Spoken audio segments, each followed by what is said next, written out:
VGK comes off of a 3-1 loss to Carolina on Saturday night. Now the Golden Knights have a back-to-back in store. They'll go to San Jose on Monday at 1 o'clock and return home for Tuesday night against the Predators. We talk all about it right here on this edition of Locked On Golden Knights. Shut up, Tony. Oh, wrong button. You're Locked On Golden Knights, your daily podcast on the Vegas Golden Knights, part of the Locked On Podcast Network. Your team every day.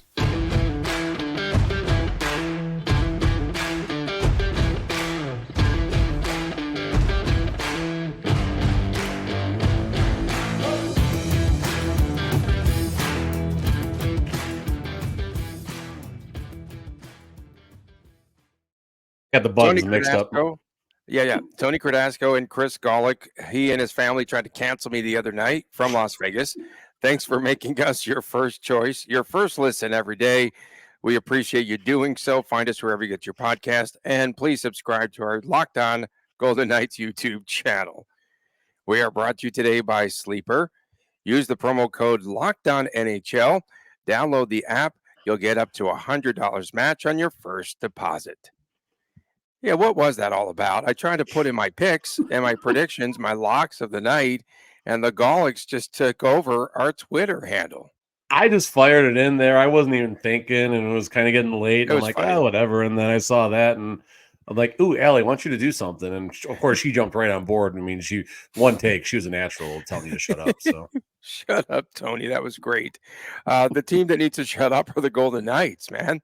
The narrative after Saturday night's loss of the Hurricanes 3-1, VGK hasn't played enough games coming into this game, but now they've had time to practice. Make up your mind. Do they not have enough time to practice? Are the games too close together? What is it going to be? VGK, they seem to get that early March or so goal, but then again, the collapse in the third period. What's going on there? it's not about the collapse in the third period. So you watch, I mean, that's a big part of it, yes, but I felt the Golden Knights were going to control the game by keeping Spencer Martin uncomfortable. You watch that March or so goal, right? Martin's just like he's a fish out of water, right? He's Marc-Andre Fleury in the crease with less control.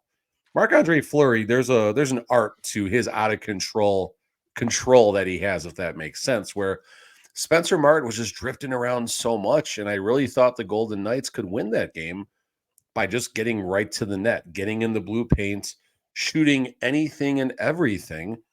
And it really felt like the type of game where the Golden Knights were going to simply just beat an inexperienced goalie with 52, 53 career games.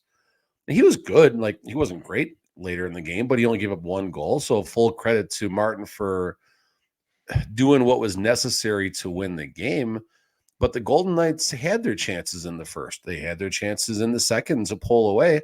And you're just watching this game like Carolina's still here. They're still here. And then, bad luck in the second. Alex Martinez blows a tire. That happens. Or Alex Martinez. I call him Alex Martinez. It's Sunday night recordings. I'm in a different headspace right now. Alex Martinez blows a tire. It happens, whatever. And then all of a sudden, Carolina's in the game. And like at that, bad ice. There you go. At that moment, I knew it's done. It felt like it was over at that point. Honest to God, it felt like it was game over. Yeah, and afterwards, Cassidy did say there was a divot or something in the ice, what have you. Okay, enough of this. 12 saves for aforementioned Spencer Martin in the third period, so he stood on his head. And I think a lot of folks were more or less surprised that he stepped up and played that sort of game, but VGK, it's on them, obviously, to score goals. The game, but he didn't win the game. The Hurricanes defense definitely did a good job winning the game. Martin made his layups, and good for him. But Martin didn't steal the game for the Hurricanes, I guess is what I'm saying. There was a 1-on-3 shorthanded goal scored by the Hurricanes. That's embarrassing.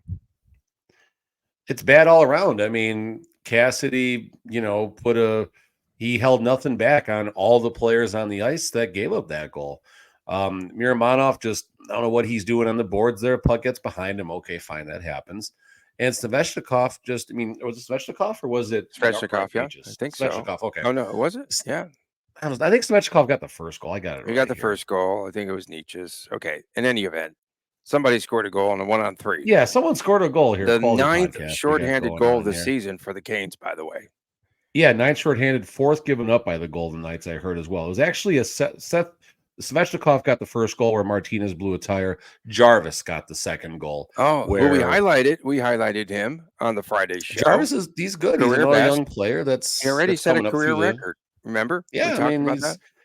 he's a young player. He's going to do better, and Hurricanes got a few different guys like that. But it was a very innocent play, right? He comes up 3-on-1, and all of a sudden the puck's in the back of the net. It finds a hole underneath Aiden Hill, and what are you going to do? I mean, that's just a goal that can't happen for so many reasons. And I mean, 19 seconds into the period, like it's rough, right? The Golden Knights coming into this game were, I got this right here too. They had only lost a total of 5 games in regulation on home ice. The Golden Knights only played 2 games last week. So the Golden Knights come into the week 19-5-2 at T-Mobile. They leave the week 19-7-2 at T-Mobile. And I believe Vancouver lost again today in regulation. So, I mean, listen, the Golden Knights, if they could have taken care of business against Minnesota, at least, we're talking 10 points. And maybe if they sneak 1 point out against Carolina, now we're talking a 9-point difference. Oh, yeah. The Golden Knights got 2 games in hand. Now we're all of a sudden down to maybe a 6-point difference. Golden Knights got 3 games against the Vancouver Canucks down the stretch.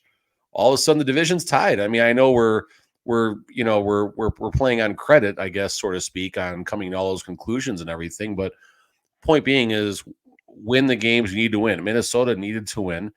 You're 1-1 going to the third period, starting on a power play. It's rough. And I know they're missing Theodore and Eichel. And yes, that's not an excuse. It's a circumstance, but it's an important circumstance. And in games like this, Eichel and Theodore are the tiebreaker when you need that goal in the third period, when you need some magic to happen. Golden Knights did pretty well all season without a lot of big players, but games are getting a little more difficult now. Carolina is going to dig a lot deeper come playoffs. Golden Knights need to dig a lot deeper, or they're going to dig the other way. Okay, what prompted you to say relax and to tell the fans to relax again when they're 12 points behind Vancouver? Listen, first of all, winning the division is overrated. I don't care if the Golden Knights play the Oilers in the first round. I have no fear of the Edmonton Oilers. I've gone on my soapbox 100 times in probably the last 300 shows about the Edmonton Oilers.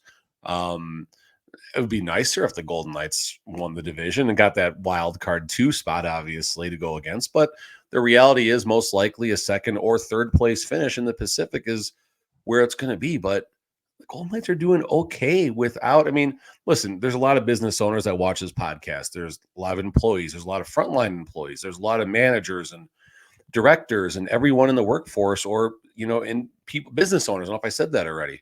But point being is, I said it 3 times now. If I take away your director, if I take away your manager, if I take away 1 or 2 of your best frontline employees, your business is going to suffer a little bit. You're going to find ways to continue to be profitable, or if you're one of those employees, you're going to step up and become a better version of yourself.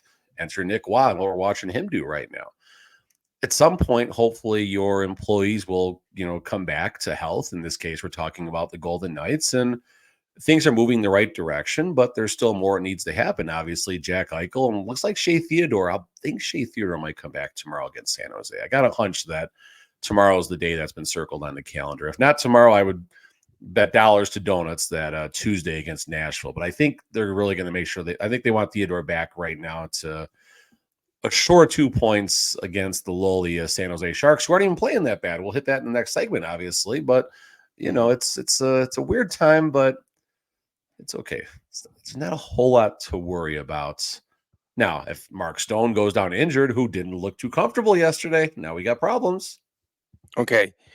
Cassidy has got to start Logan Thompson in one of the next 2 games back-to-back for the VGK. So will he go 100%. Against the Sharks on Monday? You think so? I think so, because he hasn't played in like over 3 weeks now. I know, January 27th. That's right. a concern. And I almost guarantee you, and I don't know, but I'm pretty sure that Monday was supposed to be Logan's start. He was unfortunately ill and couldn't practice the weekend leading up to it. So it was pretty clear that Why didn't Cassidy he wasn't start going on to go there. Saturday night? Why didn't they start him Saturday night? It's a fair question. That's a very fair. Well, here's why they didn't start him Saturday night. Because if you start him Saturday, you're risking running Aiden Hill Then out it would for be only Hill, like one it'd of be 3 games. right. Okay, so it would be Thompson, Hill, Thompson. I get it. Okay. Yeah. Real fast before I know this explanation has been out there, but in case it wasn't talked about amongst people that do watch our podcast, the third goal of the game that the Hurricanes scored, at first it didn't pass the eye tests. And then once you dive into the rule of high sticking, it makes sense. So high sticking is a moving target, no pun intended, but it's a moving target. If you are playing the puck, the level you can play the puck as far as out of midair goes is your shoulder and below.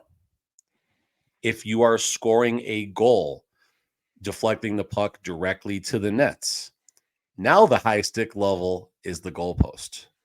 So whoever scored that goal for the Hurricanes, they deflect the puck down to themselves. It's above the goalpost, but below the shoulders. So it's in that in-between area. So it's a legal play as long as the next touch is what knocks the puck into the net, which was obviously well below the goalpost at that point. So crossbar, pardon me. So it's kind of a weird rule. And it's one of those things where I get it. Like at center ice, you can't use the goalpost as a measuring stick.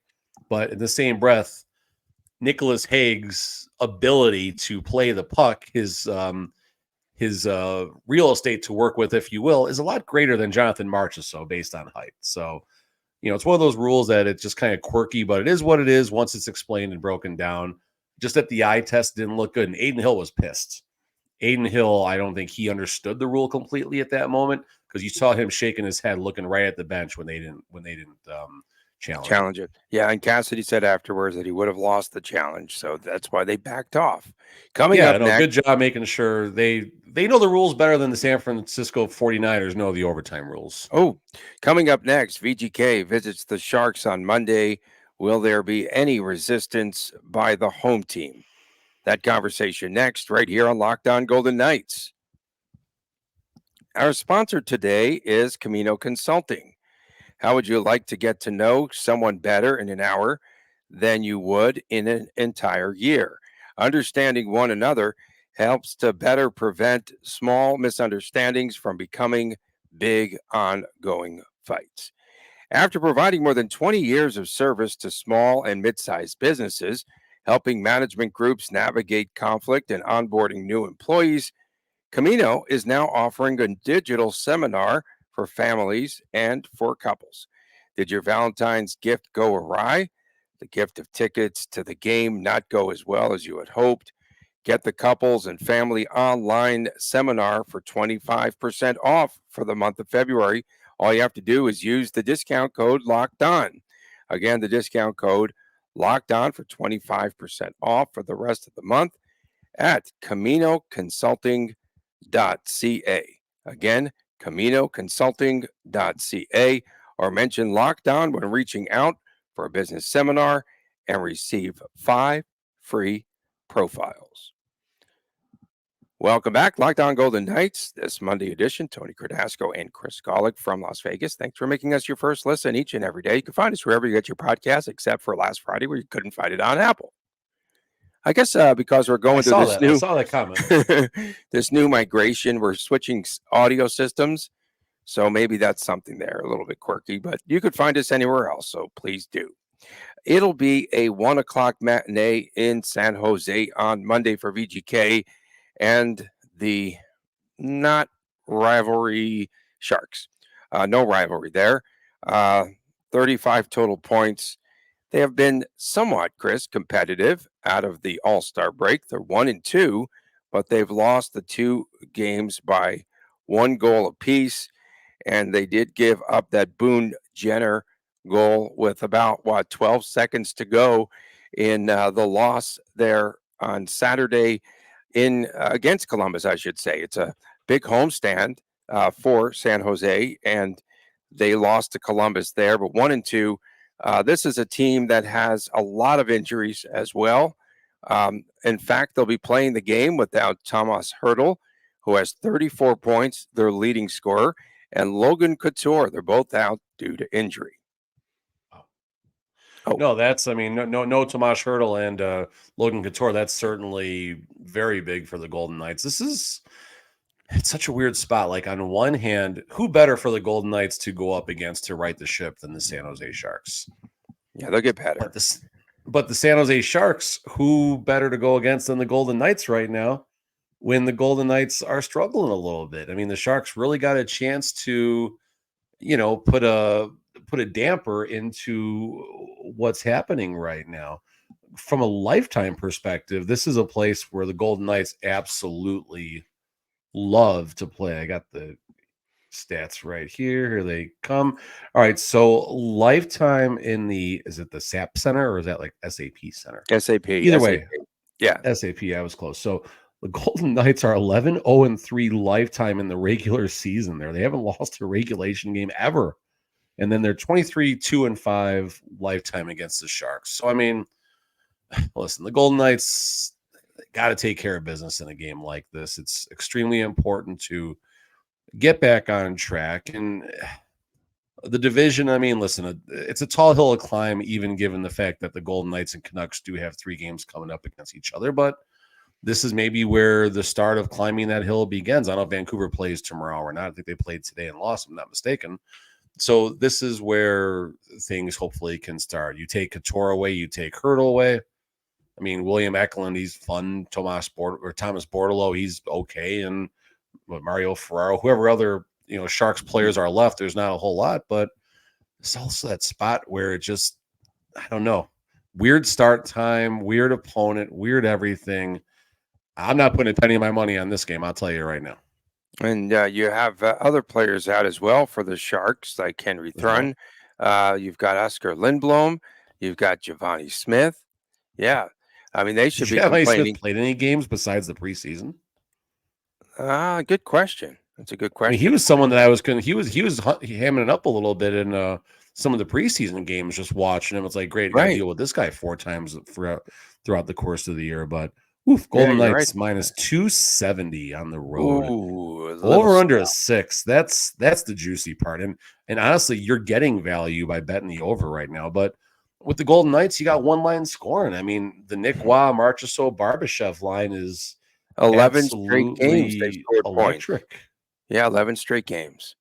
Yeah, Waugh is 8 games. I mean, it's amazing watching what that line is doing. And I don't know if Ronbjerg was sent down. You did there. I know what you did there. You said watching. You kind of snuck that in. Ronbjerg was sent down this morning, Sunday morning, pardon me. We'll see if Ronbjerg does get the Morelli. call. What about Mason Morelli? Is he going to draw in? What's that all about? That was an insurance. I feel like that's insurance is all that was. When he didn't take the rookie, well, I don't know if he's able to play NHL games, but I think that was just an insurance situation and just having a warm body in case someone got hurt in the warmups or something like that. But you wonder if somehow Brisson or Rempel draws into this game, how that's going to play out. Because the Golden Knights really got to find someone else now on that line of Chandler, who was a -3, by the way, Chandler Stevenson, Mark Stone a -2 in the game against the Hurricanes. That's concerning. So who is going to be that left wing? Like, this is where Dorofeev is so badly missed on this team. Dorofeev was, 40, 45 point pace, but he was bouncing around through all the lines. If Dorofeev was comfortably on a line right now with Chandler Stevenson and Mark Stone, that line would be playing a lot better because Dorofeev is just a good natural scorer. And, we still don't know what happened with him against the Rangers when Trouba just kind of cold cocked him. We don't know. I don't know if there's a fractured jaw or if it's a concussion situation or what it is, but I didn't think it was going to be this long for Dorofeev to be out. So that's a big blow for the Golden Knights right now. And, we've talked a little bit about that hole, if you will, in the second/third line left wing role. Unfortunately, Howden and Cotter, I don't think either one of them is the answer in that role. Yeah, it appears as though they don't have an answer currently. Are we going to see Mackenzie Blackwood in net for this I Sharks have team. Oh, no by the way, you know clue. what? I had a stat that I wanted to throw out there too. So Nice. Tomas Hertl, 34 points, leading his team, but he is also on this season, Chris, a minus 26. I saw Eklund is minus 25. What a So it's what a just crazy stat that is, right? yeah, minus 20. So let's see. Is that the leader for the team? Yeah, minus 26 for Hurdle. Kyle Burrows 26. Eklund minus. These are minus numbers, by the way. Right. Eklund 26. Zadina 24. Zadina trying to revitalize his career. It's not exactly happening. I mean, these are just Mike Hoffman. Geez, Mike Hoffman. That's It's a name that's from the past. my how Anthony things have turned right there. Duclair had a Unfortunately, couple of goals the other night on Saturday against CBJ. There's a player who's on the top line now with Florida. He only played on the top line, I guess, sporadically, right? I It don't wasn't know. like a I don't know. regular top liner, was he? Trying to remember. You're talking about Declare?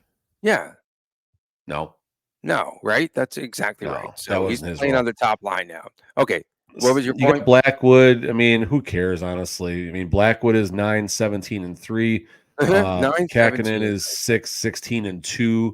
One is a 3.49. One's a 3.46 goals against. jeez. One is an 8.99. One is a 9.05 save percentage. So, I mean, it doesn't matter. I mean, listen, this is a game, where the Golden Knights maybe are playing down a little bit in class, but we've seen the Golden Knights struggle in these spots. Mhm. We've seen the opposite. When the Golden Knights are the underdog, they do very well and give a nice return on your investments.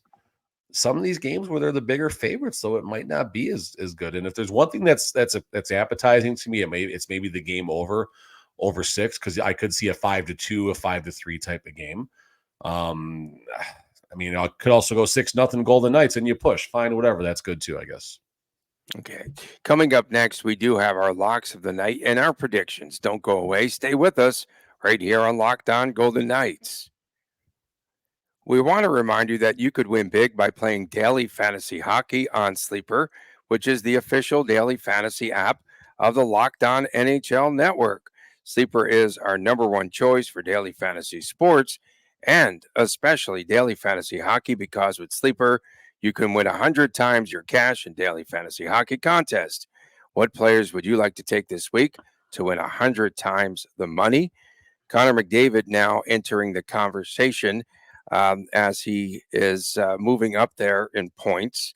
Of course, Austin Matthews, 45, or is it 45 or 48 goals? 48 I get goals. 70 goals. It's crazy. 48 goals on the season. So in any event, yes, you can also play daily fantasy NFL, NBA, Major League Baseball, CFP on Sleeper, and much, much more. And you can also connect with fans. That's a good thing to do. Entries can be made in under a minute. And all you have to do is pick whether a lot of these studs will outscore the Sleeper projections for the day. And you could win 100 times your bet on Sleeper. You heard us, VGK fans. You can win 100 times your money by playing daily fantasy hockey with Sleeper. So start paying attention and nail your picks so that you could start winning big. Use the promo code LOCKEDONNHL and you will get up to $100 match on your first deposit. Terms and conditions apply. That's code LOCKEDONNHL. LOCKEDONNHL. See Sleeper's terms of use. Back on this President's Day edition of Locked On Golden Knights, Tony Cardasco and Chris Golick recording on a Sunday night so that Chris can play with the kids. You go into the snow at Mount Charleston tomorrow? What's the plan? No, this actually worked out really well. So with my personal business, I was able to have a busy enough date on Sunday, I guess. So I don't have to work on Monday. So now I think we're going to go out to what's the park with the goat or the mountain sheep and all that Up in on your Boulder way down to City? Lake Mead, on the way to Boulder City, on the way to the dam. Yeah. Hemingway. Something. Hemingway. There it is. I got it. It is. Okay. We got it. Hemingway. So I think we're going to do like a lunch picnic out there and go hang out and stuff like that. And you can actually go on YouTube. And I think if you type in Ram Cam Boulder or something like that, you can actually watch a live camera at the park that shows like, where the sheep and all that and whatever you call them, they come and stuff. Bighorn sheep. Bighorn sheep. And Okay. maybe around like, I don't know, like 10, 11, 12 o'clock, maybe turn the camera on, see if my kid's down there with a big sign that says "Shut up, Tony" or something. That would be kind of funny, actually. That would actually be Okay. pretty cool. I just thought of that myself. It is time for locks of the night and our predictions for the San Jose game. I'll go first. I'm going to go with a 4-2 VGK win. I think the Golden Knights get a late. They're going to get an empty net goal in this game. I hope it's not by so and so. Okay, and I'm going to go with Got my hand on the Brett. button, Tony. You start. I got my hand on the button. If you get out of line, just so you know. Okay, I'm going to go with Brett Howden and Ivan Barbashev. The Brett Howden line and Ivan Barbashev. We should pick lines. Maybe we should start picking lines for this. Locks Hard to of know the what the lines night. are until the game starts for the next couple This weeks. is true. Until I was going to take even Mason one cycle Morelli. comes back. I thought Mason Morelli might be in the scoring ledger, but Who knows, man? I don't know. no, what it's the you know story what is though. there. If you let's say you're in the AHL and they bring you up, it's kind of a cool thing anyway, even if you don't play, Sure. right? Early in your career. You get to practice. You get to. I think it's just some pretty cool on the job training. Watching, someone like Mark Stone go about his business of being an everyday player, and you saw the effect he had on Brendan Brisson. How Brendan Brisson just marveled about him in his post game after the first game Brisson played when which was against the Preds. Oddly enough, when Stone had the hat trick. So Yeah, it's infectious. It's contagious. I guess seeing what those guys can do. You don't have to travel to Palm Springs by bus, okay? And then you get better meals and better per diem money. So yeah, Someone carries in your bag for you and probably sharpens your skates too, and all that stuff too. So a lot of perks, a lot of perks. I'm not going against Nick Waugh right now. I mean, Nick Waugh is just where would this team? And if you thought you'd say something like this at the start of the season, but where would the Golden Knights be without Nick Waugh right now? Jeez, think about that. And his glorious $3 million contract per year, which I thought was a reach at the time, but we thought it I was a reach. We both did.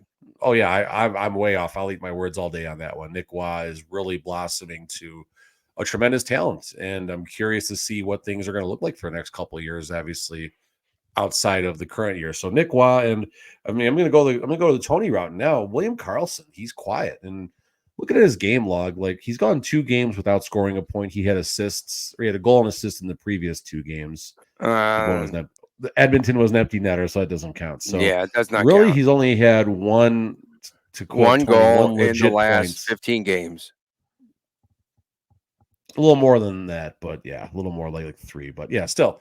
Point being is William Karlsson. I know the defense and everything, but there needs to be complementary scoring. Karlsson was performing at about a point per game clip early in the season and really was cementing himself as the scoring side of being a two-way forward. So that needs to come back right now. So let's go down the middle. Let's go Waugh and Karlsson. I don't think it's going to be a pretty game. I think the Golden Knights squeak this one out in overtime, 5-4.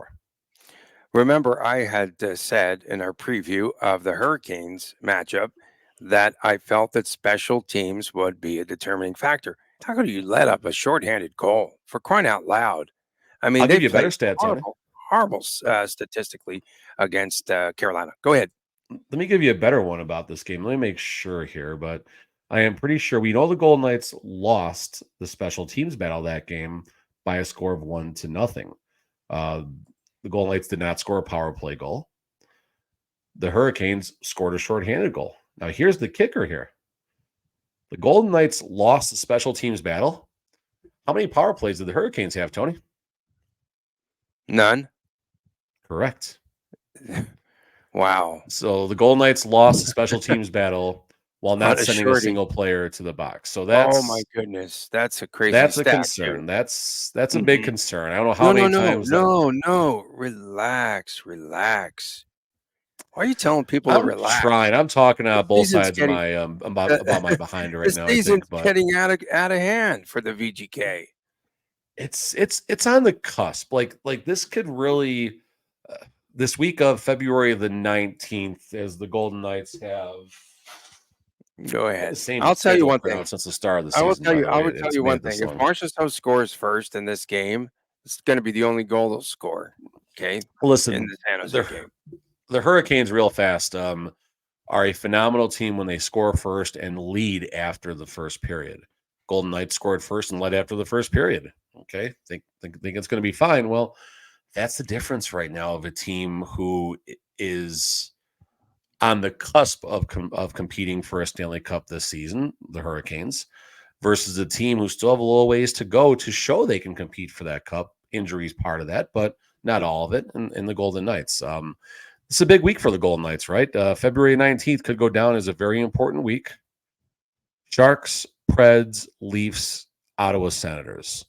I mean, that's a 6-point week right there. That's a 6-point week right there. And I'm basically giving the Golden Knights one loss. If the Golden Knights come out of this with 6 points, then everything is fine. They come out with 5 points. Okay, then we'll look at the next road trip and see if they can make up some ground. But 6 points or bust this week. And maybe there's a path to 7 points. Maybe there's a path to 7. But 6 points, some way, shape, or form, all is fine. 7 or 8 points would be wonderful. Start with 6. Coming up on tomorrow's show, we will have a recap of the San Jose game, and we will also be previewing the game against the Preds here in the back-to-back for VGK. And luckily for Nashville, they didn't have to race VGK to get back to our city. They're already going to be here because their last game that they played was on Saturday, I believe. So they will be waiting for VGK. Yeah, maybe they get the Vegas flu. Who knows? They were in St. Louis on Saturday. Okay. For everyone tuning in, especially our everydayers, we sure do appreciate everyone. Please subscribe to the YouTube channel if you haven't yet, and make sure that you find us wherever you get your podcast, except for sometimes go on the fritz. From our man, Chris Golick, I'm Tony Cardasco, reporting from Las Vegas. We appreciate you tuning in. We'll see you tomorrow right here on Locked On Golden Knights. Take care.